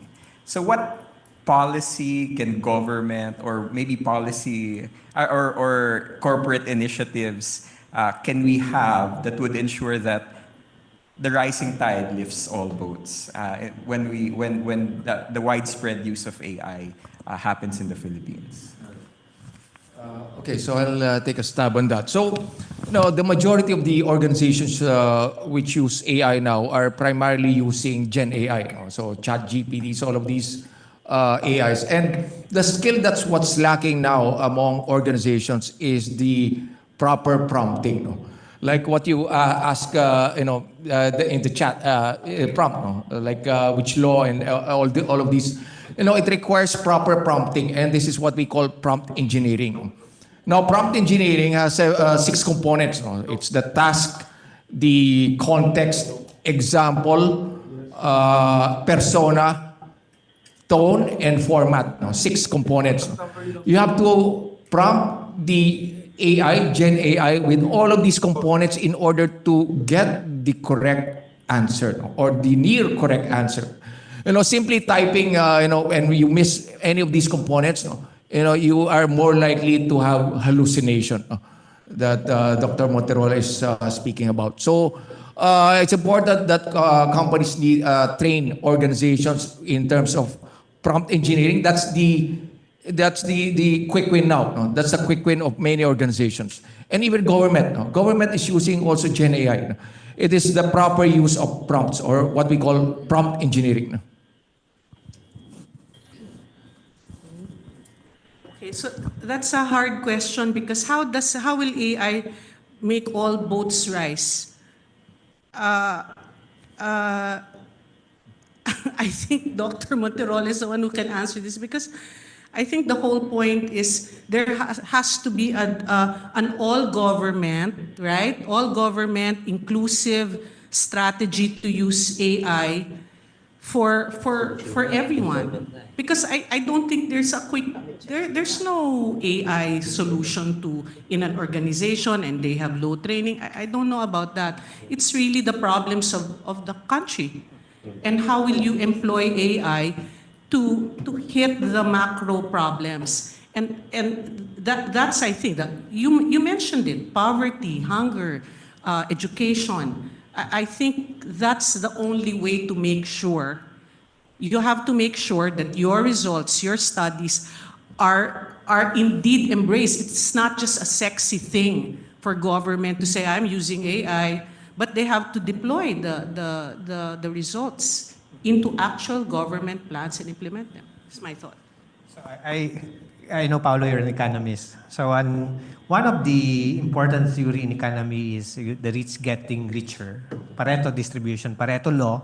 And it has been shown that Pareto distribution, where, say, 5% of the students define how good a school is, in the same manner that only 5% of the students will define how notorious that school is. And this is true in everything.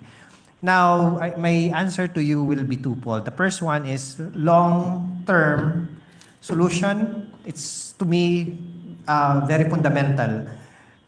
Yes, there will be a divide, mainly because at the very beginning, 30% of the Filipino people do not have the right brain power because of stunted growth. So we need to address that component. Medium solution, immediate solution, education. I hope that the tutor coming from ChatGPT will improve our ranking in PISA. You know, where are we ranking very poorly in PISA, among others? Reading comprehension. People are books, and I believe this is a result also of stunted growth, don't know how to read and be critical about things.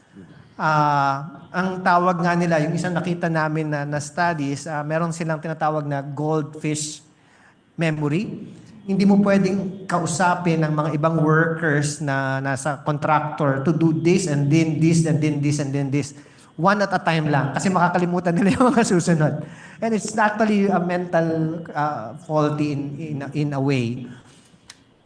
And only by doing that, only by improving yung educational system natin, creating smarter people, doon talaga tayo lalabas. And the government must intervene in a manner that the government knows where to which button, the right button to push. Ano ba yung mga madali na magagawa ng AI na mataas ang salary? Una, mag-produce ng database, ng ground truth. Mahal yun eh. So, ginagawa na siya ng Connected Women. They are doing this training. Ang tawag nila doon is Elevate IDA. They are training our women in the rural area, countryside, to actually do labeling, essentially. The idea is labeling, data labeling. And now, kapag ginawa natin, for example, itong LLMs na to, sila yung magta-transcribe ng mga dialogues at ilalagay sa data, and they can earn from such. So, the government must be able to imagine this kind of thing. Ang concern po kasi natin ngayon, ang problem natin is that our manufacturing has not increased to more than 20%. Our agriculture is still 30%, although it's contributing only 10%, 8% in fact to our economy. Kaya sila yung pinaka-marginalized na sector. Ang lahat ng transition from a developing country to a developed country, ang nangyayari dyan, agriculture should be less than 5% of the total economy. Tapos pupunta sa manufacturing. We don't have that transition. Ang nagiging transition natin, chances is services. But services, again, can be impacted by AI and all. So it's a little bit more complex than such, but the natural tendency of things is for poor to get poorer and rich becoming richer. And the best that we can do is to use AI to have everyone a fighting chance. Make sure that they hit certain threshold that they can start dreaming. Hindi po ang lalabanan nila will be yung mga fundamental forces katulad ng gutom, sakuna, bahay, etc. na dapat human rights siya in the first place. Hopefully, AI can solve that component. Wonderful, wonderful. Thank you so much, Chris, Attorney Rose, Ray. It's been a wonderful session. And we really appreciate your participating and helping us out here. Thank you very much. Can I ask our speaker and panelists to stay in front, and also our moderator? Indeed, lots of insights and inspiration that we can take back to our respective organizations. Now to present our token of appreciation to our speakers, may I call on the stage the FINEX Week Committee members, officers, Ethics Committee officers, and PDC officers.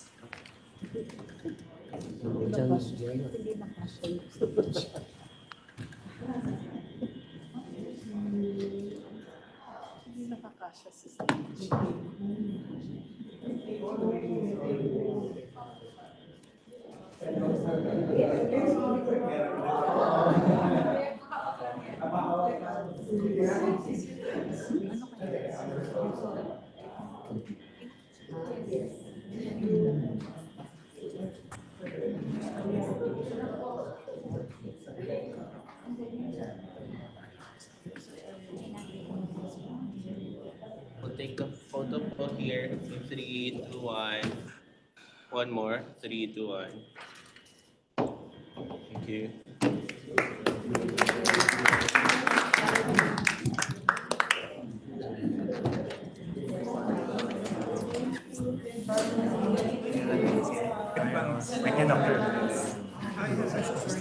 That was interesting. Again, everyone, yung mga data scientists po namin nandito, and I will be staying for a while. Kung may mga questions or anything that you would like to know more about the different projects that we have, they will be happy to engage you. Thank you very much once again to our speaker, Dr. Manterola, our panelists, Attorney Rose and Ray, and also our moderator, Paolo. Now, to officially close today's program and deliver her closing remarks, may I call on the Liaison Director of the FINEX Professional Development Committee, Ms. Gemma Cheng. Thank you. We just heard our keynote speaker today, Dr. Chris Monterola of Access Lab at AIM, discuss how AI can be used to further and support the Philippine government plans. In fact, he showed us many perfect examples, and he used the city government of Davao, right?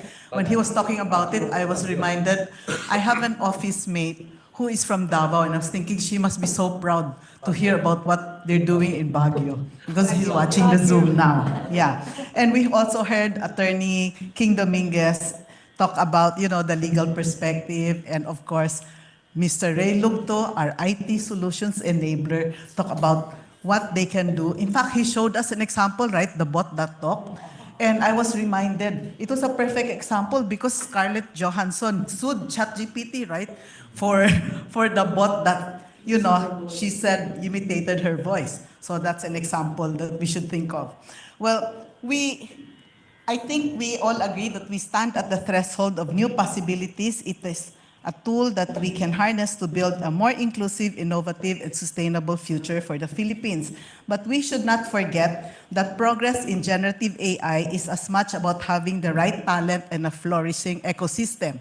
In fact, as you just rightly showed, City of Baguio, even what you can do in Access Lab, where you're doing so much. Your 82 data science projects was really impressive, and imagine what you can achieve in the next few years. AI itself is evolving and governments change, and I agree with Mr. Lugto when he says governments change and mandates change and projects stop midstream. So at the end of the day, it's up to us, because we do face serious challenges ahead of us, to make sure that how we implement and use AI and generative AI, to be more specific, is in the right hands, as our chair, our liaison director for Ethics Committee is reminding all of us. The responsibility lies in our hands to ensure that AI serves as a force of good, driving equitable growth and bridging the gaps in society. Through the continued collaboration of society, we can harness the power of AI to achieve our development goals and create lasting positive impact for generations to come. We can work towards a brighter Philippines. I also wish to remind that AI models do not do not just need a lot of cash and investments, they also need to use a lot of energy. In fact, the bigger the AI model is, the more energy. And so, segueing into the theme of the entire FINEX week, we talk about sustainability, diversity, and digitalization. This emphasizes again the need and emphasis for renewable energy rather than coal to drive all of this. So thank you all for attending Day 4 of FINEX Week, Practical Applications of AI to Achieve Philippine Development Goals. I hope today's session provided some useful insights. On behalf of the organizing committee, I would like to express our thanks to our esteemed speaker and panelists for sharing their learnings and insights with us today. I would also like to give a shout out to the FINEX Secretariat, who efficiently made all the arrangements that made today's seminar happen. And of course, our able co-chair of Professional Development Committee, who is also today's moderator, Mr. Paulo Azurin, for putting this all together. Before we end our session, I'd like to remind everyone that tomorrow is the culminating whole day FINEX Week conference. This will be held at the Fort Shangri-La in BGC. And the whole day session is dedicated to exploring how the pivotal themes can drive progress towards key sectors in society. The conference will feature 4 focus sessions: the health sector, digital infrastructure sector, education sector, and agriculture sector. What Dr. Chris mentioned earlier about how AI will create new jobs and it will also make us lose some jobs. I think it's a good opportunity to bring this up in tomorrow's session about education, because rather than having the utopic, society where, Philippines, we don't pay unemployment checks, right? So the key here is really to train and retrain people. So do please come and attend. We have a lot of interesting speakers in the lineup, and these experts and leaders will share their insights, case studies, and strategies to inspire actionable change, aiming to equip everyone with the knowledge and tools to drive transformational growth and create a more resilient society. Thank you, and see you tomorrow. Thank you very much, Gemma. And again, thanks to everyone for joining our session today. Please join us tomorrow during the culminating day of the 56th FINEX Conference at Bonifacio Hall, Shangri-La, the Fort. And it will start at 9 o'clock in the morning to be followed by FINEX Night at 6 p.m. in the evening. Again, thank you very much. There will be a quick tour of the supercomputer that is being housed here in AAM. To those who are here physically, then we have the luxury of being able to see it firsthand. Thank you very much.